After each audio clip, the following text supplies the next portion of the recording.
recycled lies, harassment. Ano pa nga ba? Ako naman ay buong loob kong haharapin yung complaint nila once na mabasa. Kung sino sa tingin mo, ano ba yung track record nila?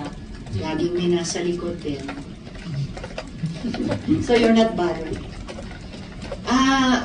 Bothered in the sense na ang dami-naming trabahong ginagawa dito sa Senate. May mga drama pa dyan. Pero sige lang, di po kami magpapadistract dyan. Basta pagka-file nila, babasahin namin ang complaint at haharapin namin ang buong buo. Recycled lies, harassment. Ano pa nga ba? Ako naman ay buong loob kong haharapin yung complaint nila once na mabasa. Kung sino sa tingin mo, ano ba yung track record nila? Laging may nasa likod din. So you're not bothered? Bothered in the sense na ang dami-naming trabahong ginagawa dito sa Senate. May mga drama pa dyan. Pero sige lang, di po kami magpapadistract dyan. Basta pagka-file nila, babasahin namin ang complaint at haharapin namin ang buong buo.